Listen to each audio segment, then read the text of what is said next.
There is a major, and I mean deeply controversial, shift happening right now in U.S. homelessness policy. The federal government is completely overhauling its strategy, and honestly, the potential fallout is setting off alarm bells across the entire political spectrum. So let's break it down. What's changing? Why is it happening? And what could it mean for some of the most vulnerable people in the country? I want to start with just one number: 170,000. Just let that sink in for a second. It's a huge figure, right? And behind it is a story of incredible uncertainty and, frankly, immense risk. So what is it? What does this number actually represent?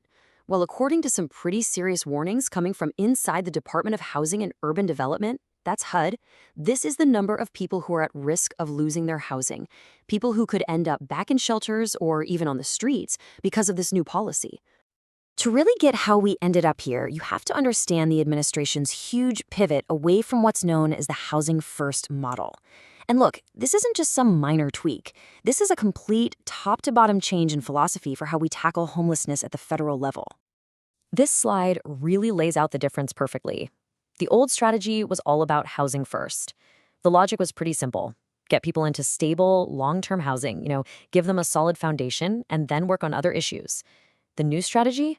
It just flips that on its head. It's redirecting money towards short-term shelters, and here's the kicker. It makes staying there conditional. It's tied to things like getting a job or going to substance abuse treatment, which means if you don't meet those new requirements, you could lose your spot. Now, the program at the very heart of all this is called the Continuum of Care. And the thing to remember here is that this is it.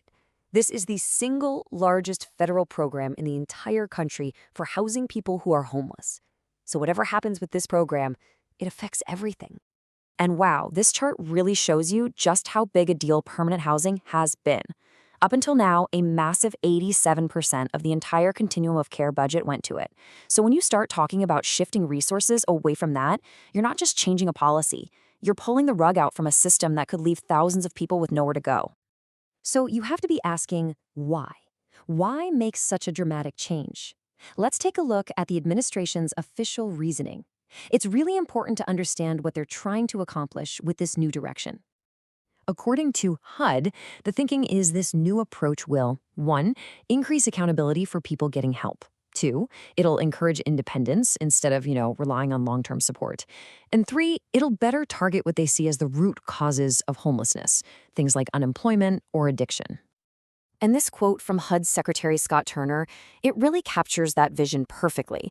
He calls these long overdue reforms meant to promote independence. And then he adds this line about making our cities and towns beautiful and safe. But you have to wonder, right? What does beautiful and safe actually mean in this context? For some, sure, it might mean cleaner streets. For others, it sounds a lot like just pushing the homeless population out of sight. But it's not just the philosophy that has people worried. It's the way they're rolling this out. The bureaucratic timeline has created what a lot of critics are calling a really dangerous funding gap. Okay, so let's walk through this timeline because the details here are absolutely critical. The application window for these new grants closes on January 14th. Get this, that's weeks before Congress even decides what HUD's final budget is going to be. Then, between January and June of 2026, about a third of all the current housing projects, their funding just expires. But, and this is the whole problem, the new grant money isn't expected to arrive until May 1st. You see that gap? It's a months-long period where there's just no money. And the real-world consequence of this funding cliff? It means some of these permanent housing programs could lose all of their funding, completely. They could be forced to shut their doors and kick residents out, potentially right in the middle of winter.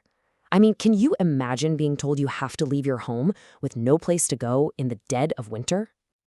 Now, you'd think a policy debate like this would split right down party lines, right? But what makes this so unusual is the fierce, and I mean bipartisan, pushback from Congress. This isn't just a Democrat or Republican thing, it's a procedural mess that has both sides really, really concerned. First, just look at the language from 42 Senate Democrats. They are not holding back.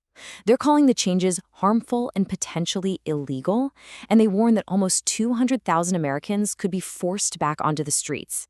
To put that number in perspective, that's more than the entire population of a city like Salt Lake City. This is a 5-alarm fire for them.